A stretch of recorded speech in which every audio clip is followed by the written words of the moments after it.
What's up, everybody? It is Wednesday night, 9 p.m. Eastern Standard Time, and your boys are back from Denver. It's the Mike and Mish show. What up, dog? Yo, what is going on? We are back. I forgot to have clothes on, so I had to go get dressed. That's why we're Yeah, 2 minutes late because I was naked. we were doing our pre-show chat, and I was staring at Mike's nipples for the I do entire it in the time, and it nude. was fucking extremely. It was really Erotic. uncomfortable. It was erotic. what's going on, dude? We got a pretty awesome show tonight. We got Britain Hart coming on. What do you think of that? I love it. I love it so much. We just came back from Denver, Colorado. BKFC 50 is in the books, and we're getting ready for BKFC 51 this weekend. So on this show tonight, we're going to chat a little bit about this past weekend. We're going to chat to Britain about this weekend, and then she was there.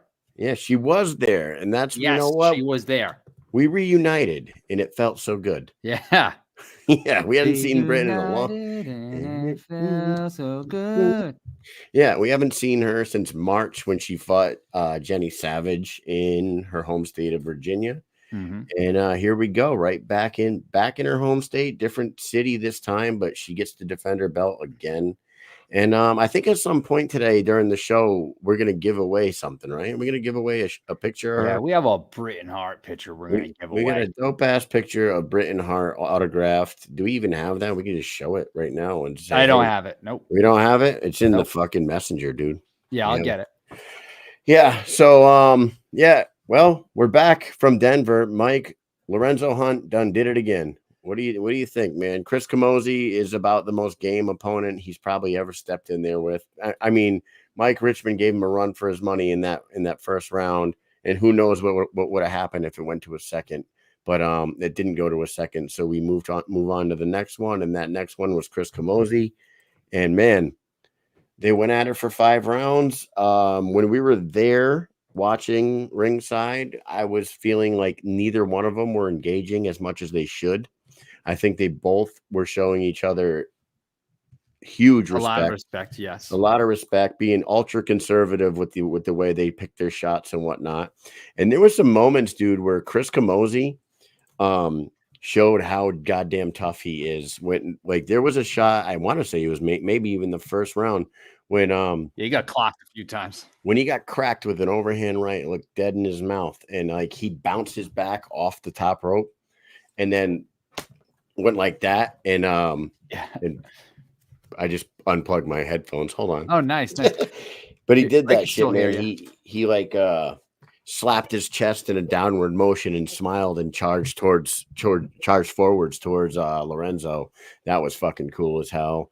Also, Lorenzo hit him with a good hook in that first round, and he did the old Jay-Z brush your dirt off your shoulder shit. So that was cool as well. Yeah, I was not enthralled by the fight, but I'm always engaged. You know what I mean? Like that fight, like at any moment in my head is like, oh, one shot's got to end this. At any point, someone can break away. Boom. Especially since they were really close up. And you know how like if Lorenzo won that, I thought what he was going to do was just really do, he's like a bull. He'll get in there and he'll just put his head down and he'll come forward and push somebody up against the ropes and just unleash to the body, to the head, to the body. You know how he is. He'll unleash like a 6 to 8 piece combo on you against the ropes. So when they're up against the ropes, I know that's what he can and has done in the past. So like I was just waiting at any second for him to possibly push off real quick and inside. Boom, boom. You have flashbacks. You flash back to Rob Morrow when he did it against Morrow. He did it against Riggs. He did it against Hector Lombard. You're right. Everybody he gets back to the ropes is kind of fucked. You know what I mean? And Chris got out of him. Chris is bigger and he knows how to weigh down on his opponents because he's got a lot of experience in MMA. So he's a taller guy. He does like the John Jones, like he's on him and he's over him. He's just hanging on him. If pressure on his neck. Yep.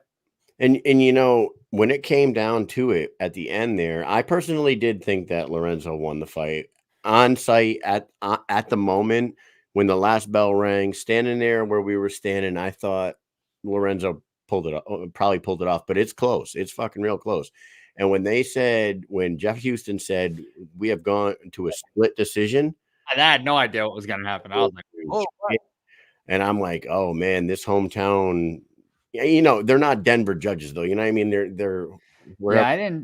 I don't know who the judges were, to be honest, but What I'm saying is, like, when they said that we have gone to a split decision, I was like, oh, maybe this does change hands tonight. I was pretty fucking.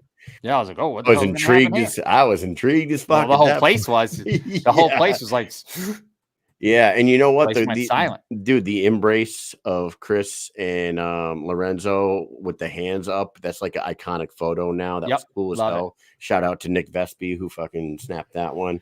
Yeah, and we got to be a part of a moment also late night, like really late. What was that? 2, close to 2? Bunch of us were there. Britain was there. Britain was there, yeah. Well, it was the after party at Tom's Watch Bar at Coors Field where we always do them, and great place, great times. And my phone rang, and it was Lorenzo, and he was like, "Hey, you guys still up there?" And I said, "Yeah." He said, "All right, well, we're like 5 minutes out." And he came up there, you know, had his crew with him. Yep. And it was nothing but respect between the two guys who just beat the shit out of each other for 10 minutes in a bare knuckle fight. They had drinks, they talked. It was fucking pretty cool, man. Yeah, Camozzi gave a little speech. You know, Lorenzo showed his. It was good. It was cool. I loved it. We got a couple of pictures. A bunch of people got a bunch of pictures. Some people were able to see it. If you were there, you got to witness that special moment. I thought I liked it. You know who got to see it? Our boys out, our Cali boys. The Cali boys, yes. Love you guys, man. You know, I'm glad that the Falcon 09 and Absent Minded on the interwebs, that's the names. If you know them, you know them. They were out there, man, and we always have a good time with those boys. The night before, we were cracking up in the hotel room, busting jokes and shit. That shit was funny as hell. And then fight night came, another after party, another memory in the bank, and you know, looking forward to going back to Denver as always. And anytime they do that, I'm on board. I love Denver so much. When we got to Denver, right? When we got to Denver, Kyle's been talking about this place that Chris Camozzi told him about, and it's this place called Two Hands Corn Dogs. And man, these corn dogs, I was like on the fence because I like hot dogs and I like cornbread, but I don't really eat corn dogs. You know, it's not a thing I usually do. But we went to this place and it was a Korean corn dog place. It was nothing like anything I ever expected. You could get like mozzarella cheese in it. You could get cheddar cheese. You could do half and half. You could do half hot dog, half cheese. They had one that had potatoes deep fried on the outside of it with some, it's not even cornbread. It's some crunchy goodness with some orange sauce. I don't even know what it was, like crack sauce, because I would have friggin' drank that shit by the gallon. It was so damn good. I couldn't believe how good that thing was. I ate one of them and Kyle ate 3 of them. Yeah. It was one of those moments in time where like the Louis CK stand up, I didn't stop eating when I was full. I stopped eating when I hate myself. Oh, yeah. Dude, I was after the third one, I was like, man, what the fuck did I just do? But I'm going to tell you right now, if you guys ever go out there, hit that place up. Two Hands Corn Dogs. It was fucking awesome. Yeah, it was really good. Oh, I forgot to say, they take those fiery Cheetos and they crush them up. They put those on there too. Yeah, they dust them. Shit. It was awesome. It was a fucking great time. Oh, while we were out there, we picked up a new sponsor, and I think we should do a sponsor read right now. Mike, what do you got for us? I have for you a very special place. And first of all, thank you, Big Ben, for linking us up with these gentlemen. They are the Shave Parlor Barber Lounge and Studio. So if you're in the Florida area, they give the best fades and shaves in Cape Coral.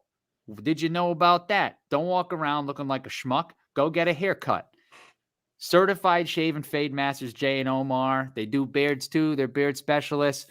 Get to 101 Del Prado in Cape Coral, Florida, and you will be satisfied. These guys, look at, just all you had to do is turn on BKFC 50, right? And then just before a fight, you'll see Big Ben standing on the side of the ring, and he's fresh to death with his haircut from the Shave Parlor. I mean, you go look at that guy. Take a look. Yeah. You pause it. You can't miss him. He's the tallest guy standing there, and he's just fresh to death. Look at that guy. Mike and I were singing a little jingle before the show tonight, but I can't remember what it was. It was good too. It was pretty good. Jay and Omar will do your hair so you don't look like a fucking asshole or some shit like that. Yeah, right? something like that. I know we'll have to clear that with them. I'm not sure if they like that to represent their company. No, we'll clear it with them. But shout out to those guys. Shout out to the Shave Parlor on Del Prado in Cape Coral, Florida. My mom and dad are going to be moving back down to Florida because summer's over up here in New England. And my dad lives about freaking 3 minutes from that place. So he's going to swing by and say what up, maybe get his hair cut from you fellas. Get his hair did. Speaking of getting her did, I talked to Britain about a half an hour before we went live. And she got her braids all ready for the fight. No, for the show, you mean? For the show. No. She got her braids ready for the show. And then she just happens to be fighting Friday, right? Yeah, that's what it was, obviously. That's what I thought. You know where she is right now? Where? And I don't know, man. Is this something? Maybe it's something they've always done, but the weight check the night before the weigh-ins. Oh yeah, to make sure they're not too down on weight. Yeah, so she's at that right now. So. Oh well, how about that one? Yeah, how you like them apples? So we'll talk about a little bit more stuff while we wait for her. When we were out there, there was a lot of people in the audience, Mike, and a couple of champions, Britain being one of them, but another one that was running around with a belt on his shoulder was Kai Stewart. Yeah. And man, a lot of fucking buzz around Kai these days. Lots of people want to fight him. Our boy HD Davis was in the audience. He wants to fight him. Yeah, just a few people. Brian Duran was there with a whole crew of people. He's ready to rip apart the featherweight division himself. So I'm going to tell you right now, dude. I'm going to go ahead and say it. Right now, it needs to be HD Davis versus Kai Stewart. It has all the buzz. Yeah. Howard. Now, shout out to Callie and Micah, who started a new podcast on Instagram last night. Callie, I'm sorry I don't know her last name. I think it's Callie Pete. I think her name's Callie Pete. And her Instagram's like the Callie Official. And then Micah is the host of Cage Minds. Them two got together and they did a new podcast called Callie and Micah or something, or Callie and Micah show. Yeah. They had Kai Stewart on last night. It was really good. I tuned in. I don't know what days they're going to do them. Maybe they're going to do them Tuesday nights at like 11 o'clock p.m. Eastern time because they're West Coast time. And that's why I just happened to be still up and was about to go to bed. And I was looking through my phone and it popped on live. So I checked it out. So anyways, Kai Stewart was on there. Kai is very vocal about how he does not pick his opponent. Obviously, whatever name is on the contract, he will sign it. But then he did go on to say that he wants to fight Dat Nguyen. They asked him questions.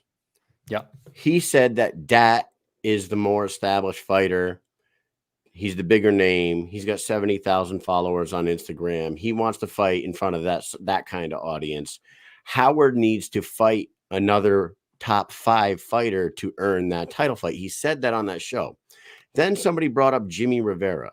And Kai said that Jimmy has only fought twice in the division. And he's 0-1-1. 1-0-1. Jimmy needs to fight more in the division to earn that title. I want to go ahead and call out Kai for contradicting himself right there, because you just said that you want to fight Dat Nguyen. He's done enough for the title. Dat Nguyen has fought one time in the 145-pound division against a guy who had an 0-0 record, that being Daniel Strauss with his MMA background. But Dat Nguyen has one fight in the 145-pound division. Yes, he is 1-0, but he has one fight in the division. Howard Davis has 7 fights in the BKFC and 5 of them in the fucking 145 division. He's 5-1-1 in that. And that one loss was a doctor stoppage. And the tie could have very well went to a fucking 6th round if they would have thrown that shit into the, you know what I mean? Yeah. Into the mix, if they would just go to that. So by his standard of of Dat needs to do more. Jimmy, I know Dat's done enough. Jimmy needs to do more. Howard needs to fight another top fiver. I think Kai is real fucking confused, and we like Kai, but dude, you need to admit to yourself that the fight to make and the fight that everyone wants to see is Howard Davis and you, Kai Stewart. They gotta go ahead and book that shit. Got to do it. Do you think that'll happen? I do. Yeah, I do. Mike, too much shit is going on with these guys. Dat win's very expensive.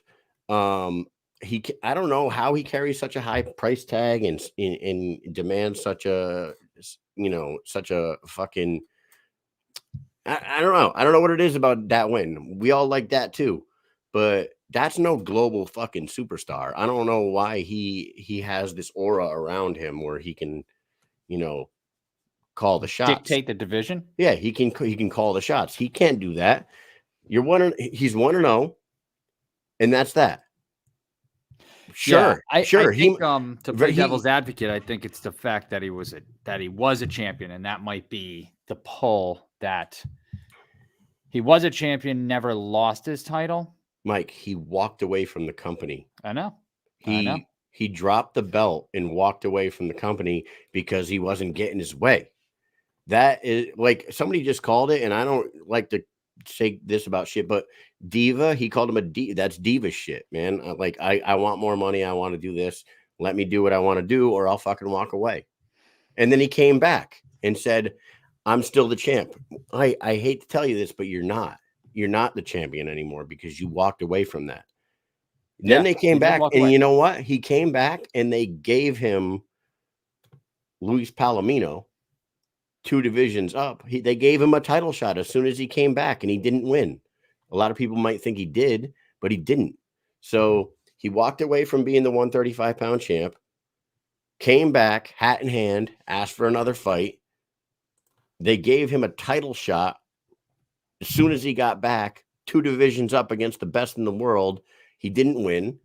It is what it is, man. History is history. You can just rewatch it all, everybody. I'm not making this shit up. I agree. I think HD might not be the only fight to make, but in this point, it is the best fight to make. And he's after this weekend and seeing them two go back and forth. How could you not? How could you not? Even Shaquille O'Neal agrees with us. Okay, that's what I'm saying. Hey, Shaq, if you guys didn't see the interview, watch the interview with us and Howard Davis the night of BKFC 50. I asked him if anybody had any buzz, anybody been reaching out to you after that video came out with you and Kai yesterday. And the first person he said, he was like, Shaquille O'Neal called me and said, you need to fight that boy. And I'm like, holy shit, Shaq, get the fuck out of here. That's awesome. Yeah. Anyways, we'll circle back to this because we definitely need to talk about that a little more. But our guest of the evening is ready to come on. She is everybody's favorite Britain. She's fighting a girl out of Great Britain, and her name is Britain Hart. Here she is, the strawweight champion of the BKFC. Hey guys, sorry I'm late on the show. I know it was supposed to be at 9:05, so I give everyone the apology. But better late than never, they say. But just being the fighter, chatty Cathy's, high of it. It feels like just 5 minutes goes by, but God, because the time is ridiculous. But I hope you guys are great tonight. Yeah, we're good. You know that it doesn't matter. You could have been a little later if you even wanted to, because we never shut up. So yeah, we just talk. Yap. Yeah, you guys are the best. Really, I was super happy to see you guys in Colorado, and I wish you were here in Virginia. Yeah, I wish we. Unfortunately, with our lives and our jobs, it's impossible to go to back-to-back weekend events. You know what I mean? And we already planned for the Denver one, so. Unfortunately, if somebody would offer us enough of a contract or something to do this for a living, we would do that. I'd be at every event. I'd be at every goddamn every single one. Guys, someone get on this. So you were out there. Yeah, you. Thank you. We saw you out in Denver. We hadn't seen you since Virginia in March when you fought Jenny. You look pretty much flawless in that Jenny Savage fight. You defended your title. You've gotten a 6-month break in between fights. What have you been up to? Gosh, what haven't I been up to? I think, it's just a good thing to talk about. Fighters have like this crazy void in them, and I think that's why a lot of the fighters fight to kind of like fill that. And whatever, we all have different journeys and different roads, but it's kind of cool to link us all together on what our why is. And it could be something as such as easy as money or just sports, or it could be way deeper, past trauma, etc. But yeah, I've been since my Jenny Savage fight. I've been in Guatemala, I've been in Colombia. I've gone to a lot of the fights, way more BKFC fights than I've ever have.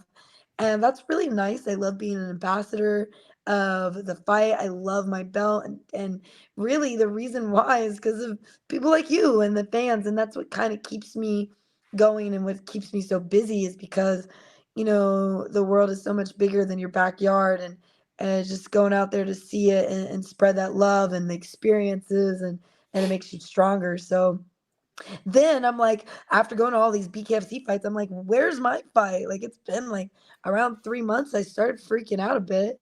So I got a job as an electrician out in Fort Lauderdale. And so I get to Nice. work with animals. And you see me doing crazy stuff on the gram all the time, whether it's with gators, snakes, turtles, ducks, you name it. Um, but that's just me being me. It's just cool that everyone gets to see it because back when I was a nobody bartender or waitress, people were like, whoa, your life should be a movie and a book already. And that was before fighting. So it's super cool. People can actually see and maybe give them the courage to try new things and be, a little adventurous, even if it's, 2 days out of the year. Did you have a background in as an electrician? Like, did you go to school for that, or is that something that you just decided that I'm going to be an electrician? Now are you an apprentice right now? Is that what it is? Yeah, I'm not really like a contract. Like I don't have my license or anything like that. So I'm more of an apprentice, but the guys I work with and the company I work with, they're super awesome. They literally, we're 10-hour shifts. So they fill me with like a lot of knowledge and they do it the right way. They tell me, I watch, and then after I watch 2 or 3 times, because it's no joke, it's definitely silent death. Then they walk me through it, and then it's progressed. I can do like wire splices on my own. I can definitely go out into the water and take apart fountains, light bulbs, and cable. And I know a lot more about like leads and grounding and stuff like that. But to answer your question, no, I haven't. But the reason why I got the job is because I used to work in tree services. And so I worked with the chainsaw all the time and could fix them and, was about that labor life and working outside. And that's really like 80% of the struggle. It's not so much the electrician work, it's the hot, sweaty, the picking up, the cleaning up, the taking the boats out, picking up miles and miles of this heavy cable that's in the water that's sunk by, seagrass. And so it's labor intensive, it's a dirty job, and it's a dangerous job. So, check, check, check. And I can learn the electrician stuff as I go, which I have been. And I used it, I told him that too. I'm like, but I think in the workforce, it's just a powerful thing to know today, especially like, with things changing so rapidly, things 10 years ago, we would be like, whoa, that would never happen or happening. So it's kind of good and refreshing to go out there and learn something that's really like, you really need to know. It's definitely smart to know. And I look at it that way. And I love the people I work Awesome. with. It's like Rocky training, which is also why I was like, well, they'll do the hard electrical stuff and I'll watch and learn slowly. But I'm the one who's like very eager to like pick up the boats, like do the hard work. Cause I'm like, yeah, I'm working out. I'm like Rocky catching chickens and pushing trucks and running against them and stuff. I'm just That's paddling. well. You mentioned the fighter life and at the 3 month mark you started wondering about when you're going to get a fight. Do you remember in the press conference you mentioned wanting to go to Thailand and fight Fanny Palumpi? Yes. And then Norfolk. in Virginia, right? Norfolk, Yeah. Virginia. Yeah. In the post-fight press conference, you mentioned that, and then David Feldman went up on the stage, and I asked the question to the boss that night. I said, "Hey, Britain was up here, said she'd like to go to Thailand. You guys been having all these problems getting these foreign fighters in. Every fight you guys book with a foreign fighter coming into the United States is getting canceled for whatever reason. would you be up to send Britain over to Thailand to fight Fanny?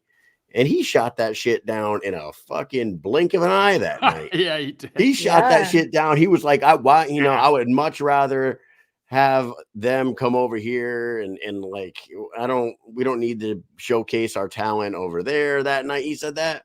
But then all of a sudden, I a few remember. months later, That's why it's kind of a shock to me. I haven't really talked about it much because I do want people to know I'm not really worried about it. I'm very, very focused on this fight in 2 days.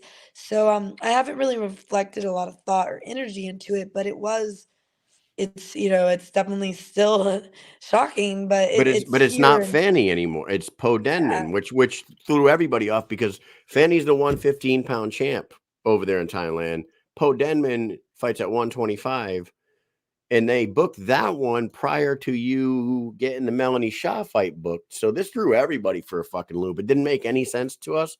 But so can you explain to us in the audience, you're defending your title and then you're going overseas to Thailand to fight at 125 against Poe Denman? Is that what's going on? to be honest with you, I wish I could shed some light on it, but I'm kind of like just in the dark too. And it's not because not throwing anybody under the bus and not the lack of communication. It's really for the sheer importance of me not getting ahead of the 29th. So, I really just pushed it. I've been very active of pushing it out because, I'll just sit here and probably my wheels will be turning and wondering all the time about it. So, I'm really putting my energy into that. But yeah, I'm, on the 30th, I'm sure I'm gonna have all these crazy questions too. Right. Yeah, well, it had been brought up a couple of times and on the BKFC show the other day on Tuesday. Brian mentioned this, and I've heard it a few times that, and I haven't heard Shah say this, but people are speaking for her, saying that she's upset that you're looking past her and you have a fight in Thailand. But I keep bringing up the fact that the Thailand thing had happened before anybody even knew about the Shah fight even being a thing. Yeah, I wanted that. It got shot down really quick. I didn't put too much energy. I'm not that type. I don't call out anybody. I haven't called out really anybody in bare knuckle. I've just been living my life, and I think that's kind of like the message is like when you focus on you, everything happens. And I'm not focusing on other people. Maybe like the same thing for her.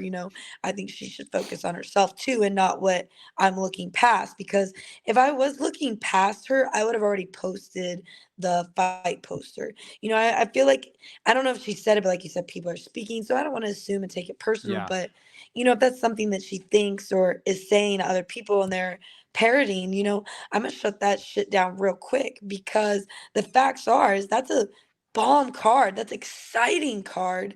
It's Bukau and Sanchai.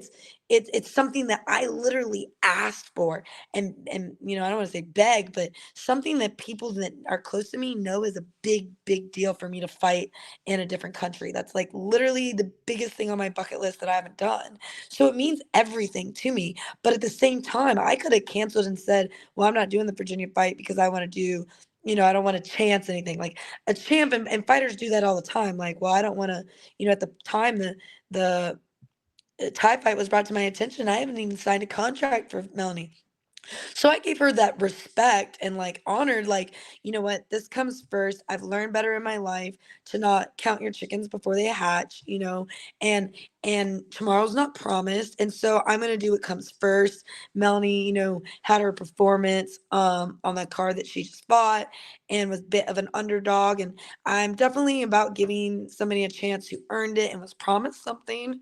And I think that she was definitely led on to believe that she was next for the title fight. So, it is what it is. But I've refrained. I've showed like severe self-control. I've never once, I can't help when people ask me about it. I can't, not talk about it. And especially when they're trying to promote it and, they're like, hey, give us a video. It's just kind of like in the heat of the moment.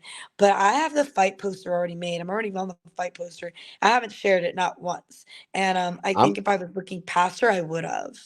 I'm looking at it right now, and we're going to Yeah. talk about Melanie Shah in a second because obviously that's the most important thing on your table right now.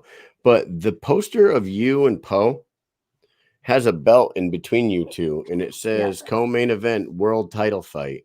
Your mom's in the comments saying that it's at 115 pounds straight from Nick Chapman's mouth. So you're going to defend, if I'm understanding, if it's a world title fight, that means it's the same belt that you're defending against Melanie. So you're going to defend it against Melanie, take that strap, go over to Thailand on November 4th and defend it again, like 6-7 weeks out from each other, right? That's some fucking legendary shit if that's the truth.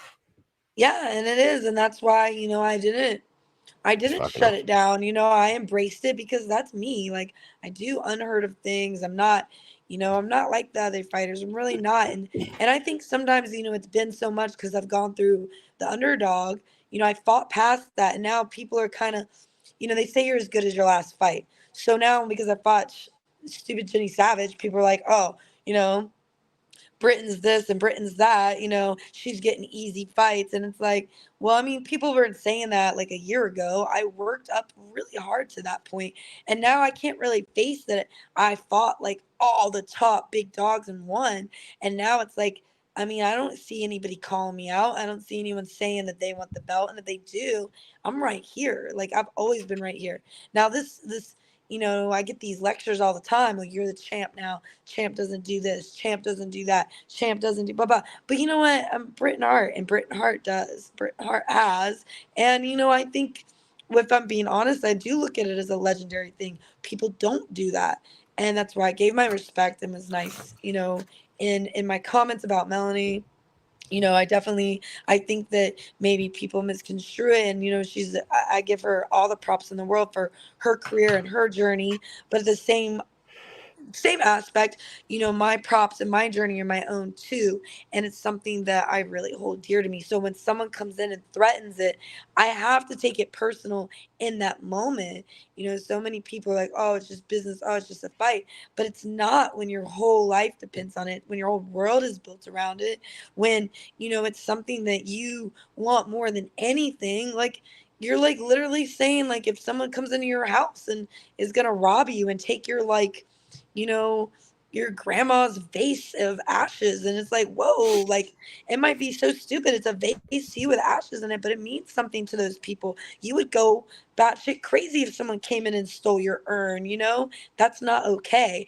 And that's the attitude I think that makes me a bit different and maybe exciting, maybe real, maybe more relatable too. And I'm not saying she doesn't have that approach, but I definitely think, that's a sign of respect to me. I think that if I was like, oh, let's go, Melanie, go, girl, to the best woman and give her a hug and kiss and this and that, it's like, whoa, like you are looking past me, and I'm not doing that. I refrain from that 100%. And like I said, I've always preached this either for me or against me. That's always been my attitude. And sorry, it's got me this far. It's kind of my survival. It's how I've made it this far. I can't like anytime I've let kindness come in, it's always been like this weakness, and it's I just can't do it anymore. There's some things in my life that need big changes and moves, and I'm out here every day trying to show that. And to let someone come in and me be all silly about it, then that would be me taking you lightly. But I'm in the gym every day. Yeah, I don't post sparring. Yeah, I don't post my mitt work. And there's reasons behind that. I am still the champ. I still have to protect, my secrets and my training, because if I posted it, everybody would be doing it. And you're not paying me enough to do that. Sorry. Anybody that says you take easy fights is just not watching what you do, because anybody who's fought Christine Faria and Beck Rollins twice and debuted against Beck, and your second fight was against Christine Faria, and you fought both of them since. And matter of fact, we have an autographed picture of you, a really cool one that we're going to give away tonight. Mm-hmm. And I got an idea for this one. If that picture right there, check that thing out, signed by you, courtesy of the Bare Knuckle Extreme Fight page.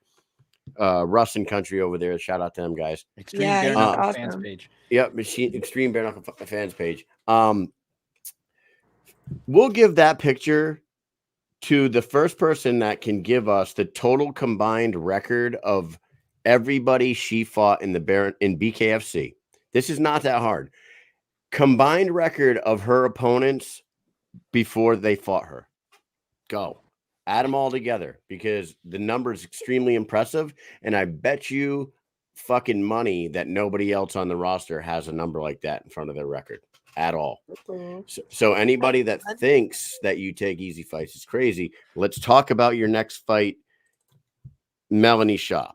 She's fought twice in the BKFC. The first one against Matilda Wilson, she really opened everybody's eyes because the relentless, the pace that she showed that night was absolutely 100% going forward the entire goddamn fight, bloody as all hell.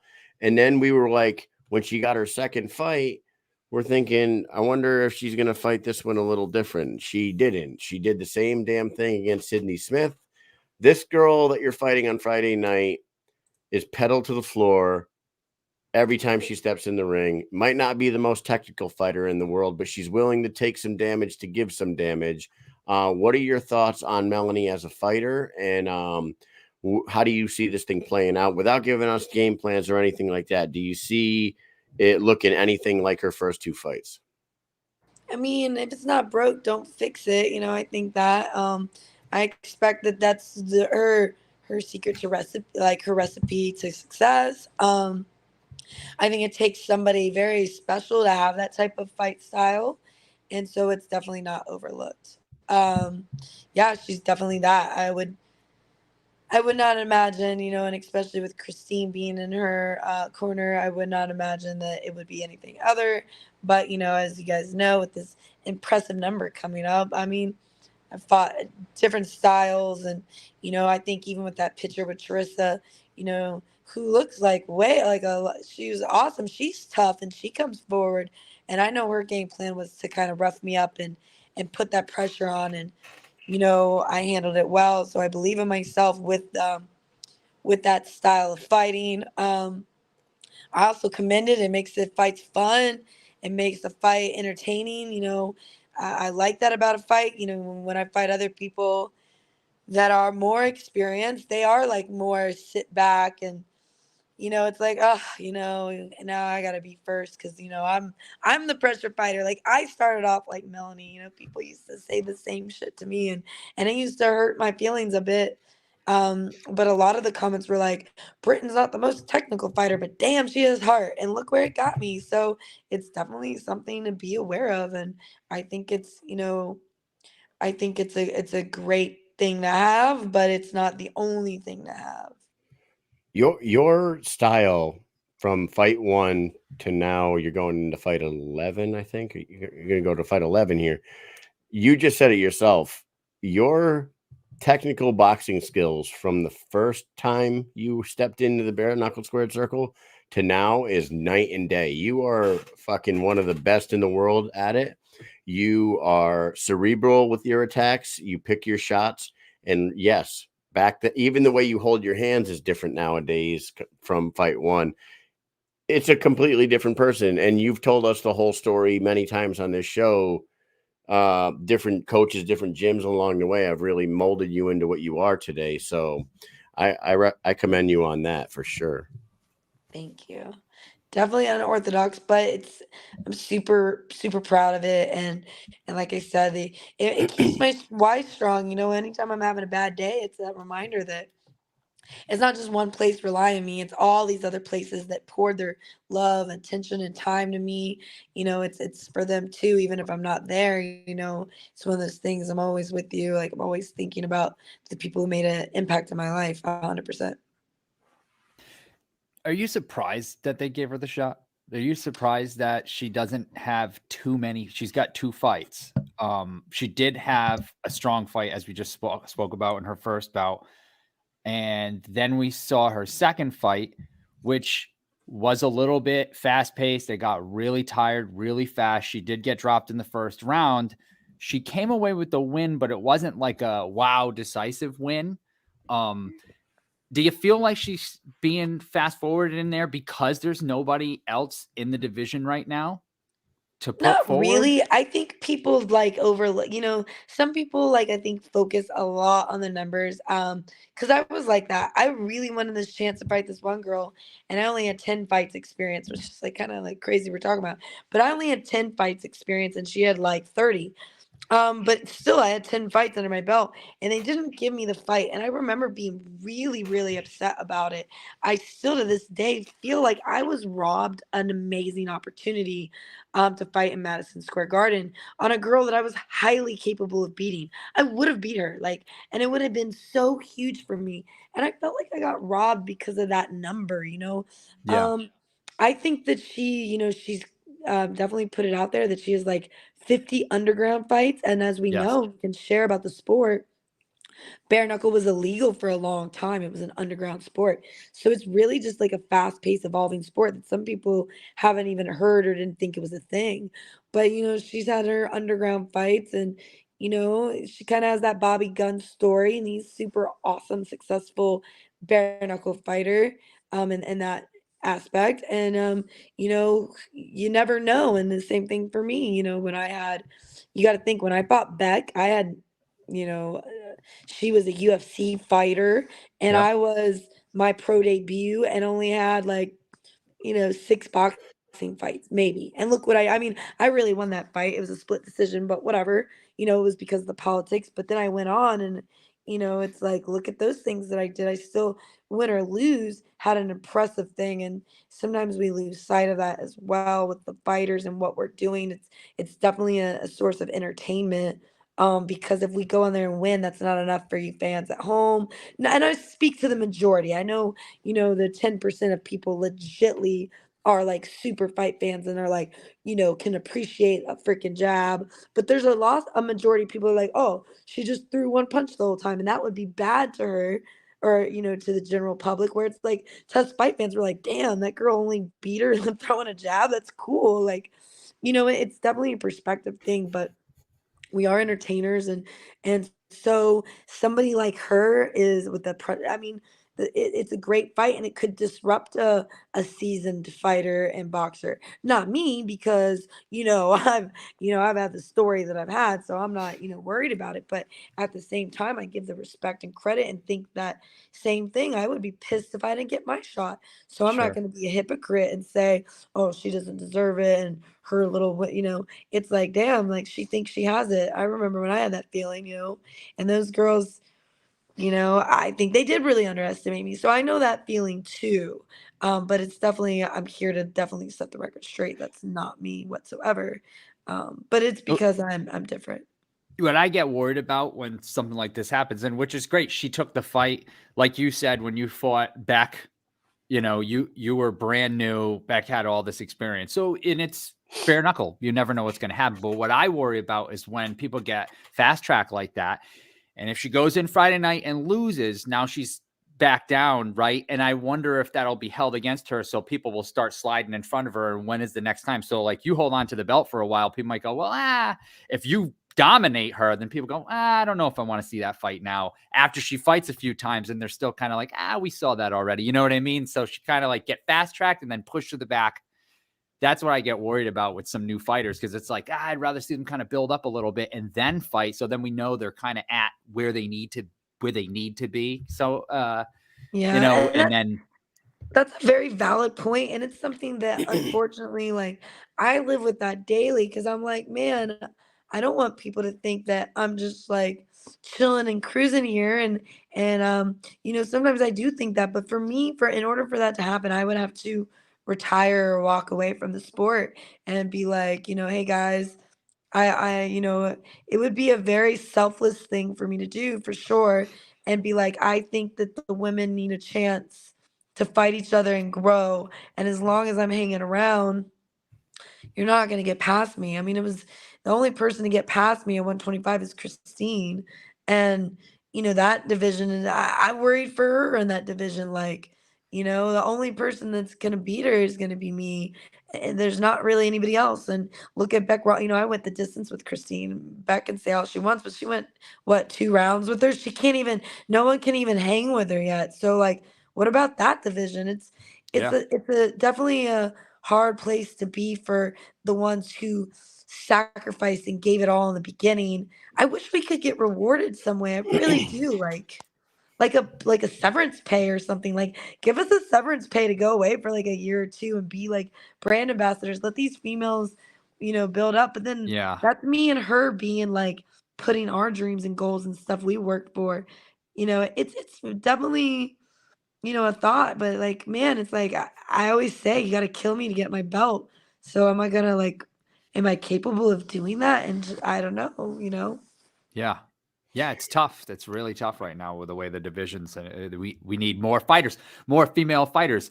And I know that Jules is working on getting more female fighters. We spent a lot of time with her this week, or last week rather. She is, yeah. And she is like just really focused on getting more females in these divisions. So I really, I see it happening, and I can't wait until the near future when there's more females there. Hey, 3 people in the comment section are one off from the correct answer. 3 different people are one off in 3 different ways. You're all very close. 3 of you guys almost won this picture so far, but you're all off. One's off by a win, one's off by a loss, and one's off by both. And I wanted to ask you this. Like Melanie has said this, and a lot of people have said it too. What do you think about the people that say, I may not have bare knuckle experience, but I have like I have a shitload of street fights? Do you I know a lot of people say that, and I don't know what you guys as fighters think of people when they say that. Like, dude, so everybody's had some street fights. I've had plenty of fucking street fights, but I would never in a fucking million years want to step into a ring with a professional. You know what I mean? So good for you. I mean, I don't know. How do you feel about that? Well, it is. It's one of those things that, it's important. If you never get hit in the face with a bare fist, it is definitely alarming and shocking and probably not made for you. And that's speaking to like these boxing people and UFC people that were like, kind of built up and they have like the money and family to kind of put them in that predicament. Mhm. But you got to think realistically, though. Street fight is definitely like a prerequisite in my mind, but it's like street fights last like what, 30 seconds, maybe a minute, and someone breaks it up, someone pulls you off, or you got the message, you got the MO, and you get the F out of there, or they got the fuck out of there. And so it's kind of like, yeah, that's been a real eye-opening too, is like, I always used to say that, like, some street fights, I think bare knuckle is easier because of the level of my street fights. Like, hey, I have a ref to protect me. I have a 2 minutes and I know it's over with and done. Like, it can't be as bad as getting, beat on the street and kicked and jumped by like 5, 6 people. So in that aspect, it's better. But it's like, you see some of these people, they seem to like, when they fall down, they're like very like, oh, but my head or my fingers broke and this, and it's like, whoa, were you really in a street fight? Because in a street fight, you be like, it doesn't matter, I gotta fight for my life. And so it's just the level, like it's everything. There's levels to this street fight, like you said, doesn't mean shit. It's about, everyone's been through them, but like, what kind of street fight? Because did it go minutes and nobody around, or did it go seconds and someone pulled you off, which is usually the case. And some of these London fights are like organized street fights. We had Lou Fuse on the show when we were in Denver. We did like a day show because we could never get any of the UK fighters on. So we pulled in like Mick Terrell and Christy, and we were talking to them, and we were talking about that. Like, they have like legit one-on-one organized street fights. They're like as close as you can get to having a ref, like the people, if someone falls, they wait, they let the person get up. Like, there's no kicking people in the head when they fall. And yeah, it's like a nice fair one, Exactly. That's the winner right there. I know Howie's probably trying to say that I'm wrong, but if you go to your box rec, you go, Beck was 1-0, Christine was 1-0. Your next 2 fighters were debuts, but then Jenny Savage was 1-0, Pearl was 1-0. That's 4 wins. Then Christine, you fought her again. At that point, she was 4-1. That goes 8-1. Beck was 3-0 when you fought her. That goes to 11-1. Charissa was 1-2. That goes to 12-3. And 12. Oh, 5th. Yeah. I think Teresa was the one who had the I think she was the one who had the draw. 12-3, and then Jenny Savage again. At that point, she was 3-1. That which makes the total combined record of your opponents in the BKFC 15 wins, 4 losses, and 1 draw. I think she had a draw. There you go. Link. Is that who it was? Who? Did she have a draw with Link, with Jessica Link? I think so. Yeah. You might be right. But anyway, she won that fight, in my opinion. Too damn impressive. Too damn impressive. Britain, it's the night before weigh-ins. You got to get yourself. Can you turn your head a little bit? Let's see this hair. What do you got? What do you got for us? I know. Check it out. And I always go back to the place I'm from, and my awesome friend Aaron did them for me. So I went back to, the good old days and got him to do it for me. So I always try to feed my family and put money in my friends' pockets first before anybody else. But he does. I mean, look at it. It looks so Very amazing. I nice. love it. How many days? Like, how long do you keep that in after you fight? So I've gotten really good at taking care of them, and there's definitely a system to take care of them. I usually keep them in like 1 to 2 weeks, but once it gets to 2 weeks, it's actually not even that the braids are bad. It's that my hair grows. So my hair grows, they get puffy and, and, and It's big. all So they like look, the yeah, they braids are don't look as floating good. on. They're like floating over your head. Yes, exactly. So it makes my head look bigger. So I'm like, all right, time to go. My hair's growing too much. But Yeah, I know exactly what they, you're talking about. I do that all the time with my hair. All right. Well, hey. Before we move on to this round, I wanted to bring up a picture, right? That came up, and I know it caught a lot of people by surprise. And I actually loved it. What? And I think you might know what it is. And it's this picture right here. oh yeah. All right, there was a Gosh. couple of them that came out, and Yeah, I thought it was awesome. So what's the story behind this? Because I really want to know. I'm intrigued by this. That's a good picture. I need that picture. Someone sent it to me. But I Well, know. look right there at Jules Gray on Facebook. She has it. That's Oh, where I how got it sweet. from. Yeah, I think again it's perspective and misunderstanding. I'm just different, and I hope people understand it the right way. But this life means too much to me for me to, you know, like not take things per I guess. And we have our own little run in history. I don't need to get in it. The point Sure. is we got a good minute to sit down, and I think everyone and I could share that. Like some things don't need an apology. Like an apology isn't good enough. And it's not about being right or wrong either, or the apology. It's about like really trying to hear and understand the person. And I got a chance to really hear both of them out, and I appreciated it. They didn't have Yeah. to do that. And I was definitely, dismissive. And I've definitely, and I feel like they have, their own little, squabs with me as well. But at the end of the day, I gave her props earlier. There's not a lot of people that do this. And we're really just trying to be the best. Her journey is way different than mine. The route that she takes is different, and so is mine. And it doesn't necessarily have to be like a thing. So I don't know. I feel like we're like frenemies now. Like we were enemies before, like Yeah. enemies, like hardcore. But like I mean, we're Apollo Creed definitely, and Rocky. the respect is building, and we're seeing that. And I really have appreciated like some of the things that she's done, and I know she does to me too. And I know that it's just it's a really rough place to be in. And I take things very personal. So if someone's friends with me, if you go online and say I'm gonna lose, I take it personal. Like I just can't. That's just Sure. me. And sorry, not sorry, but yeah, we got past that, and it just makes sense. So I think our, 4 year stint of being mad enemies, I feel like it's, the message is loud and clear. Let's start over new with a clean slate.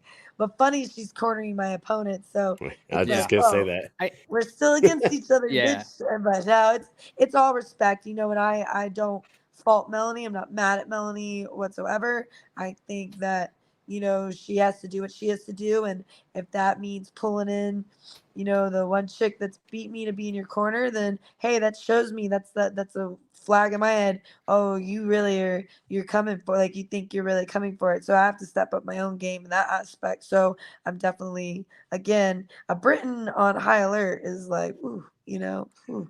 So I got Jules things to prove. Jules has a very tough position with you two as well, because Yeah. you guys can't. There's not a whole lot of opponents for you. You know what I mean? Like Jules Right. has a tough task. You've already beat pretty much everybody that you can fight. Christine's pretty much beat everybody that she can fight. What are they going to do? Keep running you two back with each other? It's going to get fucking ridiculous after a while. Yeah, she's got a very difficult job. And like we guys said earlier, they need to build build the roster, and Jules is working on that. They got to build that roster up and just get new blood in there because, I mean, you can keep fighting Jenny Savage. I mean, Gabby Roman, she would be interesting in a couple more fights. A couple more fights for her. Yeah, she could be that somebody. was actually the fight, low key. That was the fight I got the contract for. She hurt her hand in fight camp. That's why Melanie stepped up. So it actually originally wasn't supposed to be Melanie. It was supposed to be the other girl. Gabby Actually, the Roman. Contract and everything. But because she broke her hand, it got canceled. So I was actually more thankful for Melanie for being a fit in and being so eager to do it. But that is I forgot that part, but wow, and that's something I didn't know that at all. But awesome. I mean, Britain, you're back. You're fighting in Virginia again in front of your home state once again. I'm still thinking about jumping in my car on Friday morning and driving 7 hours to get there. I think about it I've thought about it every day since we left Denver. I'm like, oh, should we just drive there? Well, I don't know if we could pull that off, Mike. I don't know if the wives would be okay with us leaving after we just got back from another one. But we're going to ask you 5 quick questions. These are very fast, real quick. More to get to know Britain Hart. Here we go. Easy as this. Which one are you picking? Red or green grapes? Red. Because they're crunchier. Yes. I think they're sweeter too. They're actually sweet, not sour. The green grapes. Skydiving or scuba diving? Scuba diving, 100. Scuba? Yeah, I've actually been doing it. I don't know. I've been on 2 scuba trips during my fight camp as cross training. So freaking thankful for it. Mental, breathing, physical activity. I love scuba diving. I did it once. It's pretty cool. And I'm a anti-ocean guy. There's dinosaurs and shit in there. So it is very cool. All right. Next one. What about, I know you won't be scuba diving probably in a lake, but there was a freaking 14-foot alligator carrying somebody in its mouth the other day in Florida. So I'm all set with waters. All right. Sharks and alligators. Dad bods or gym rats? I guess dad bods. I know that's funny. That a girl. Yeah. That a girl.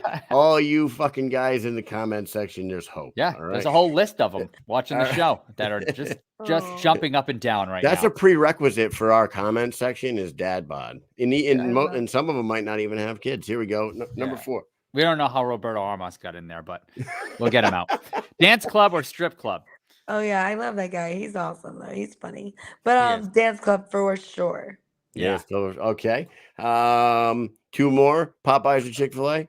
Ooh, that's a hard one. So I actually grew up on Popeyes when I was over in Germany on the Ramstein base because they had one. So it was really cool. And I got like the whole Popeye VHSs. So I love it in that aspect. But if I had to go on memory, Popeyes. But if it was literally food, Chick-fil-A, and they're freaking, it's winter time. So they're going to have the white peppermint. Yes. Milkshake. Oh my God. I love that. So good. Awesome. Last question. What? Green shirt or black shirt? 100 black. Oh, fuck you, Mike. Got the black. That's what I'm talking about. Yeah. Black or you're whack. You know what I'm saying? Yeah, fucking. All right. Well, I lost that one. All right, Britain. Last words for anybody that's going to be paying attention Friday night. You get it on the app. I don't know if it's on Fubo like they have been lately, but everybody should be tuned in if you're not in Virginia to see her fight Melanie Shah. What do you got to say before we let you go? I'm super happy for this fight. There's so many people to name because I'm tired. It's been such a busy day. I don't even want to attempt to name them for the fear of leaving someone out. So just know if you've supported me, no matter how small or minuscule you think it was or big, it has been with me and been life-changing. I'm super happy to go in. I asked for this. I want this.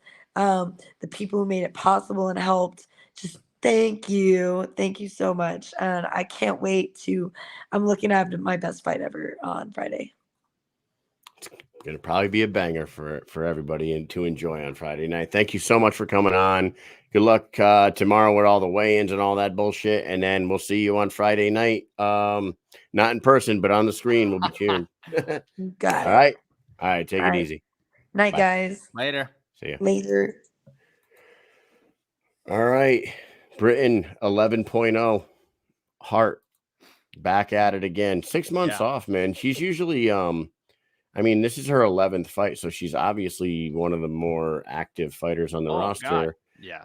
I would imagine that 6 months is since she started fighting for them. 6 months is probably the longest gap she had in between fights. The women's divisions have been pretty much capped off by a couple of strong champs and a few strong fighters underneath that. And it's been that way for a while. So yeah, like as we've said many times, and I'm not going to continue to repeat us and what we're saying here, but yeah, that to get we're in desperate need of what Jules is doing, and she's doing it. So that's what we need. And to go back on, talking about Melanie Shah, I'm not taking anything away from her. I'm just stating facts.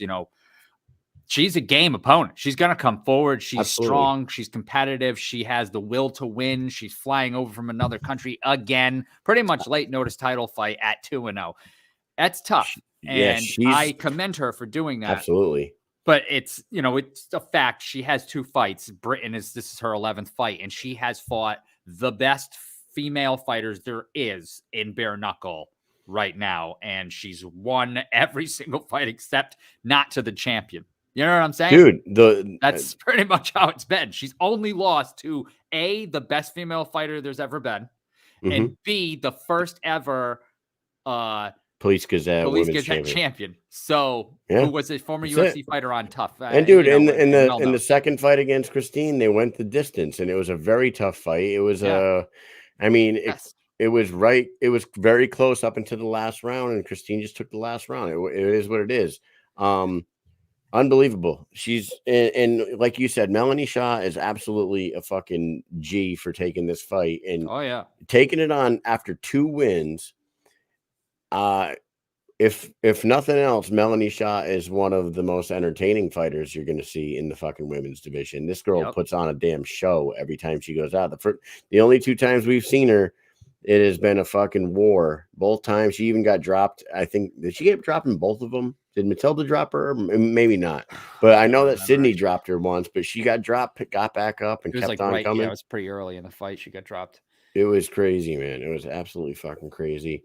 And it was great to see her out in Denver too. We hadn't seen Britain in a long time. She was in good spirits out there. It was cool to walk in to Tom's, and then we're like hanging out. I feel like we walked in, we're saying hi, we're kind of mingling a little bit. We kind of made our way in past the bar, and there's some tables, and then Britain is there. We actually kind of like walked right by her table too. Yeah, because her back was to the bar, and we went to the bar, and we're talking to some people there, and like right to the left over here, I was like, oh look, there's Britain. It's Britain, and she's sitting there with a few people, and even more people did that later. We actually talked to Britain for a little while. We met some people she was with. It was awesome. We had a great conversation. I went off to take some pictures. I come back, and there was a fan. There were fans there for bare knuckle. The guys from New Mexico, Albuquerque. Yep. Yeah, Albuquerque. Yep, those guys were there, and then. And the guy's literally standing at the end of the table, and she had been there for 25 minutes talking. And he just stopped and was like, oh my God, Britain Hart? I didn't even realize. I mean, when I tell you, she was like one person's shoulder width apart from this guy. He was standing for 25 minutes. Didn't even realize that she was sitting there because you just you don't know. Like if you don't know the person like in person, you see people on TV. When you see them in person, it's a little different. You know what I mean? Like sometimes you don't recognize people. You're like, wait, hold on a second. When I see you on TV, you look like you're 6 feet tall. You know what I mean? Even though you know who the person is, you know all their stats, you see it. For some reason, people just look so different on TV than you see them in person. You don't recognize who they are. He really did that. He was like blown away that he was standing next to her. That was awesome. Yeah, it was a great time. I mean, the Denver card, I don't want to stay on too late. I wanted to kind of make it a quick one tonight, but we do have to talk about a few things that happened that night. I want to just like Keegan Vandermeer in that 205-pound division. I hope that Keegan Vandermeer gets another fight quick. Like they bring him back right away because he made his debut a year ago. Knocked out Zeb Vincent with the loudest punch we've ever heard in our life, but he broke his hand in the process. Mm-hmm. He made his comeback on BKFC 50 in front of Denver in his own hometown again, and he fought Dylan Weinmiller, who was on an absolute tear in his last 2 fights. He knocked the guy out in 7 seconds, and then he went to war with Steve Tomahawk Townsend. He knocked him out in the 4th. Dylan Weinmiller was on his way to, rookie of the year status in the BKFC, and Keegan knocked him out backing up on his back foot, counter punching, cut him with the left hand on the cheekbone, and then hit him with, I think he hit him with a left, right, 1-2, backing up. It was absolutely fucking awesome. And I really like the kid. He's tall. He's got a lot of reach. He's got power. And what we've been saying on this show for a long time is that the BKFC cruiserweight division needs more life. They're a victim of Lorenzo Hunt, basically, is what it comes down to. Lorenzo's beating everybody that there is to beat. We don't know if Quentin Henry's ever going to come back. I don't think they really need to fight. We heard a little rumor that he might be coming back. We did hear a rumor. A little nugget of a rumor. A little bit. Maybe he comes back. We don't know. Houston Alexander. Like 2% rumor, right? Right. But I don't think they'll ever book a Houston Alexander Lorenzo Hunt fight. Chris Camozzi, I wouldn't mind seeing them fight again. And I would hope that the two of them would watch back that main event from the other night and be like, you know what? When we fight again, we're going to crank the aggression up a little bit, a little bit more. Now that we know each other and we threw down once, the respect factor can get checked back a little bit, and we'll fucking dial it up to 11 a little bit for the crowd the next time. So if it was to fight him again, fine. But sometime in the damn future, we need new life in that 205 division, and Keegan Vandermeer is one of them. Jomi Escoboza is another one. Esteban Rodriguez is another one. If I put it on my wish list the other day, if I was going to book Keegan Vandermeer against somebody, I would put him in there with Mohawk, Esteban Rodriguez. Yes, he's coming off a loss against Jomi Escoboza, but that would be a really nice cruiserweight fight that doesn't include Lorenzo Hunt. You know what I mean? Because Lorenzo can't fight at every damn event, and the cruiserweight division needs new life. Yes, I agree. That division, it has died a little bit over the course of the last year or so. It's really taken a little bit of a dive. So let's get some fresh blood in there. Let's start looking around, get some people. I'm kind of surprised. I feel like there's a lot of guys that are that weight. You know what I mean? I feel like that weight class is the one that should be stacked. But for some reason, it really isn't. Right. There's not a lot of people there. I was saying that Howie says Jomi and David Round. That's a good one. But I was saying that I wouldn't mind seeing Jomi and Chris Camozzi at 205. I know Jomi said he doesn't want to go. He said he wants to go back down to 185 and rule there, and then figure out what he wants to do after that. But he looked good at 205 against Rodriguez, and 185 has plenty of contenders, man. I mean, for the good of the sport, stick around 205. Jomi, Chris Camozzi, Vandermeer, Rodriguez. Let's book them. Gustavo Trujillo, the bare knuckle hour, saying Gustavo Trujillo. I don't think you'll ever see him back in the BK. I just don't. I think he's busy boxing. He's taken 4 gloved boxing fights in the last 9. He's fighting on the 29th.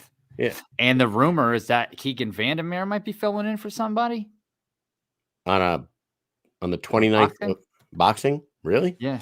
No, I think that Gustavo is I can't find that though. I see the Gustavo fight on a boxing is the Fists of Fury or some boxing card. And he's fighting a guy that has no picture on Tapology, so I don't know. That'll be like Gustavo's 5th boxing match in the last year. So I think that he is steadily improving in boxing, and I think that's the avenue he's pursuing. I'm not speaking for him. I don't know what the fuck the guy's doing, but I just don't think he has bare knuckle on his mind at all. And if he comes back, his last 3 fights in the BKFC were at heavyweight anyway. Everyone keeps talking about him being a cruiserweight, but he hasn't fought cruiserweight in fucking years. So he's fighting, Trujillo is fighting Friday at the Seminole Hard Rock Casino in Hollywood, Florida. Mm-hmm. And he's fighting against a guy named Dion Ronnie Hale, who is 5-17-1. Okay. Oh boy. So that guy, he doesn't have a picture on Tapology. He's the only person on the card with no picture on Tapology. I don't know if that means something to people or not, but that kind of usually tells me that the person is No, I don't know if they're what. And I don't. what is Anyways, you guys get it. what's his I don't what's know his the guy. what's Gustavo's record right now? Is it 4-0? He's 3-0. 3-0. Okay. He's 3-0. So But if you go to Vandermeer's page right now, it says he just touched down in Florida, I think. no way. So he's taking a So short let's see, notice one boxing second. match. That's Let me awesome. scroll down. Yeah, it says Florida Hard Rock Hotel venue. We're here, and I found a cool guitar. And he has a picture. He's there. And it just, 5 hours ago. No, hold on. Checked in. He checked in You Florida. think he's filling in for the guy that Gustavo was supposed to fight? Maybe. That could be interesting. I don't know if I like that for Yeah, Keegan. let's see. Gustavo's kind of a fucking monster. He is. He's big. He's a big guy. But Big then again, dude. I don't know, like how big does Keegan get too? Yeah. Because Interesting, dude. it is interesting. Did you have anything else? Cuddly Bear Copeland was fucking awesome on the card. Angel Core just dispatching of his opponent in quick work. Oh yeah, bloody. Awesome picture of Drew like licking the blood off of his fucking knuckles like a savage, calling out Bobby Taylor afterwards. I'm gonna go ahead and give myself some credit right here, and it was nothing against Courtney Cameron, but somebody had asked me if I was gonna put money on an underdog on this card. I just said that this girl Monica Franco, last time we saw Courtney Cameron, she was fighting basically a 115er that took the fight on 4 days notice, and it went to a draw. And her first fight with Crystal Pittman was a 5-round fight where she couldn't put Crystal away, and she got dropped in the 5th by Crystal. To be honest, she looked great all the way up until the 5th round of that fight, and she gassed out and she got dropped. Had to take the knee. Smart move in that fight, if you remember it correctly. She got cracked and she stepped back and took a knee.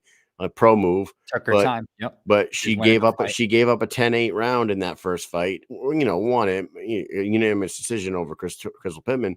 But then she went on to go to a draw with Gabby Roman on a 4 days notice, who is significantly smaller than her. And this girl, Monica Franco, doesn't have the greatest MMA record out there, but she was 2-1 or 3-1 MMA pro, and she's Hawaiian. So I said, if I'm going to put some money on a plus 450 underdog, you might want to throw a couple bucks on Monica Franco. And I was fucking right, brother. BK Bet Shark would have been proud. Yeah, man. It was a good event. Dom Carey was a victim of a little bit of I think the guy forgot what sport he was in for a minute. Carey went down to a knee and got hit several fucking times and got the DQ victory. Yeah. Lamont Stafford is a fucking monster. He's 6'6". I know, he's huge, like towering over. We talked to him after the fight. He's the KO king, and he's fought a lot of big name guys in his MMA career. And he got punched in the throat by Gabriel Mota. That kind of fucking slowed him down a little bit. Yeah, he was a little bit off even after the fight. You could tell he was like, what the fuck? He said his throat hurt and the elevation zapped him.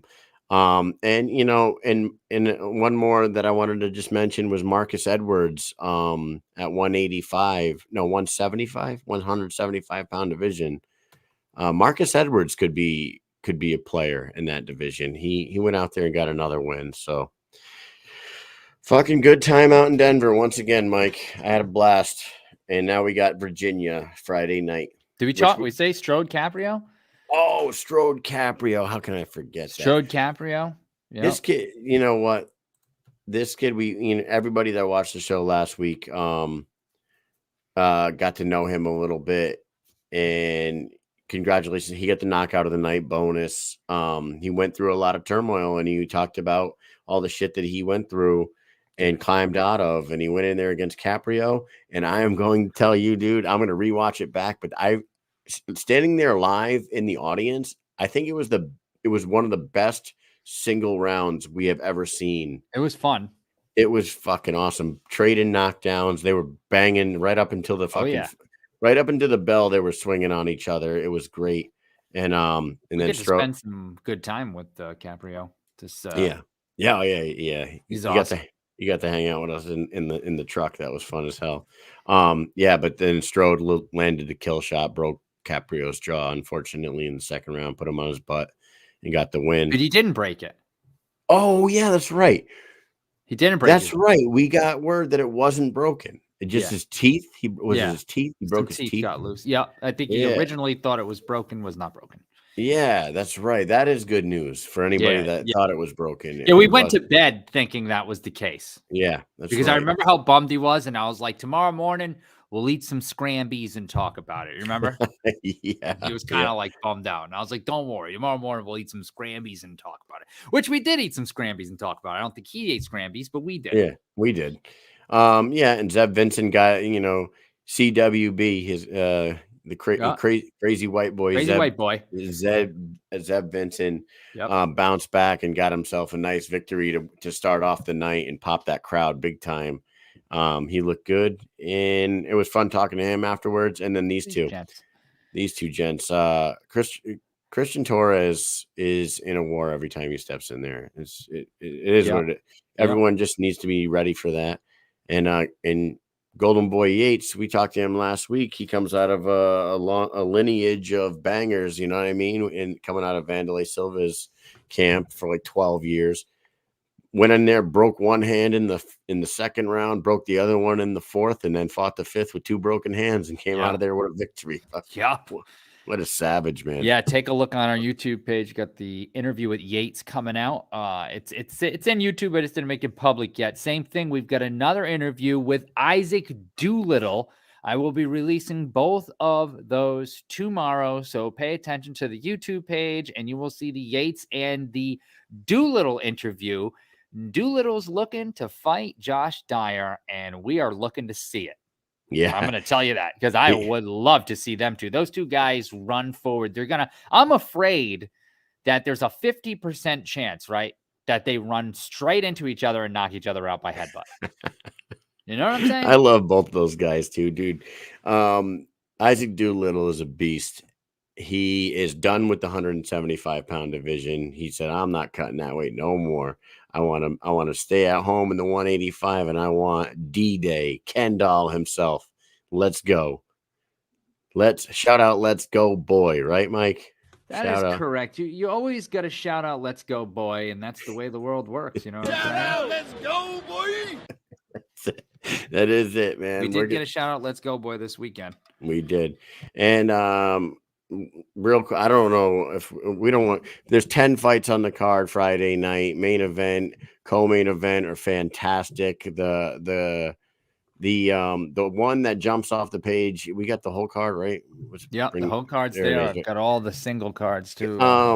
Dude, Kasim Ruffin's back. Fights, I'm excited to see him back. See his second go round in the BKFC squared circle. Brian Maxwell's coming off a win. He's fighting Sandman, Harris Stevenson.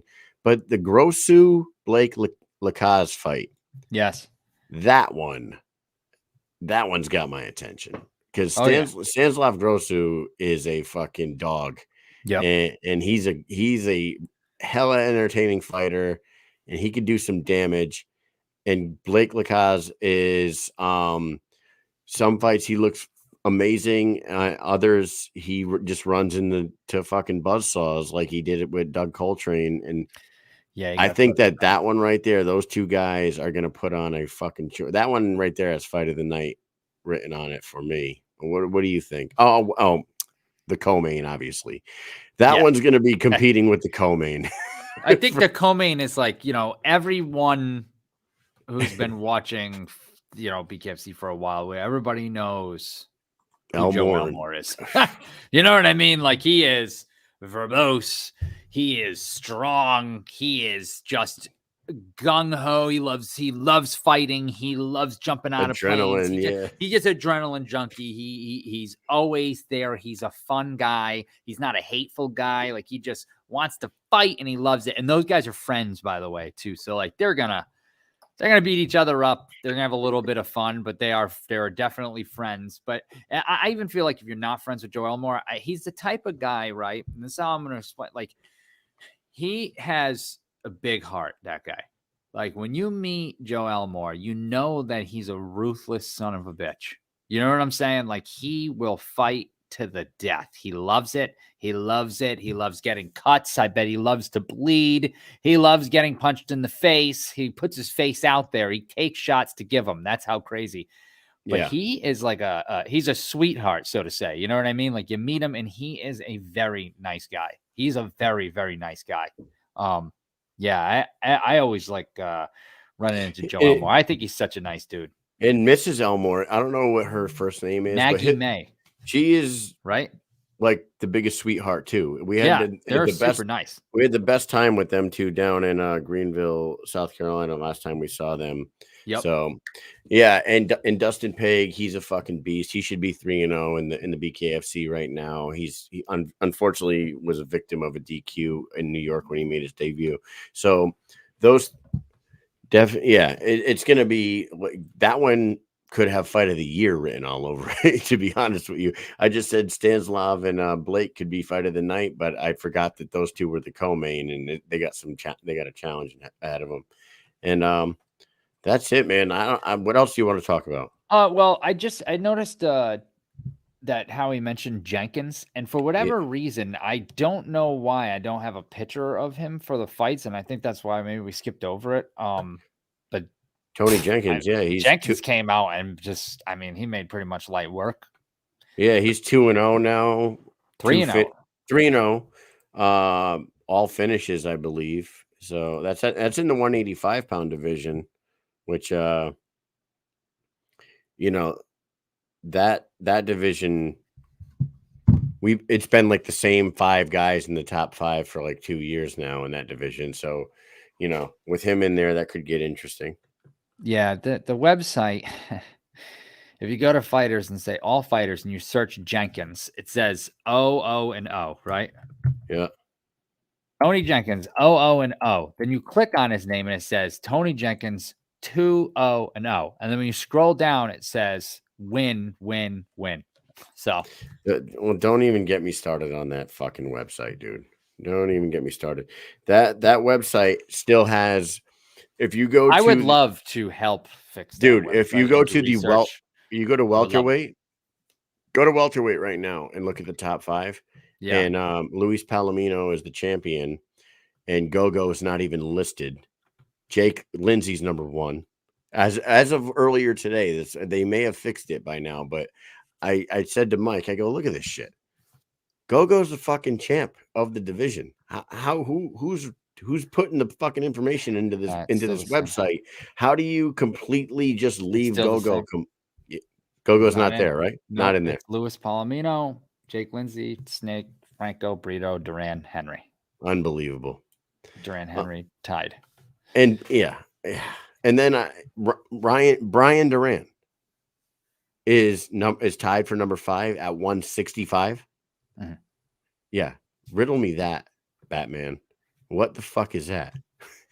Most of his fights are at 155, and his last one was. And now he's fighting at 145. I know. Yeah, he's tied. I know it. Oh, I'm telling you, I know. There's some people that just don't care. They don't care. And if you're that person and you happen to watch this show, and I'm looking at you, I'm talking about you. If there's 5 of you out there and you're doing this and you're saying, this is what I think about this division, and I'm putting these people in these spots, I want to let you know that you are doing a disservice to the bare knuckle community by not paying attention to what the hell you're doing when you make these picks. It's ridiculous. Here, how about this? Step down from your position and let somebody else take it. If you don't want to do it and you don't take the time to friggin' look up stuff and pay attention to the fights, and you just click save, and you never change anything, then you need to step down and let somebody else vote, because it's getting ridiculous. And that's my rant for the night. I just can't take it anymore. It's horrible. It's horrible. Rant heard. I agree 100%. We can go through that website and pick it apart if we wanted to. But we'll be here till tomorrow, guys. People that are doing the ranks. Like Homer Simpson and Bart. No show tomorrow night. I don't know if that pisses anybody off, but tomorrow night, Mike and I are taking the night off. My son's birthday is tomorrow, and we're gonna do something for his birthday. And then Friday night, Mike and I are hosting another BKFC watch party at Tom's Watch Bar at Mohegan Sun. If you haven't been to one, you're missing out on a good time. If you're in the Connecticut area and you cannot get yourself to Virginia to see the fights live and you're in the area, swing by the casino. There's good food there. There's good drinks there. There's military discounts, and you can watch the fights with us and shoot the shit and have a great old time. We'll give some shit away and we'll do the thing. What do you say, Mike? Yes, I say peace, Kyle. I always say peace.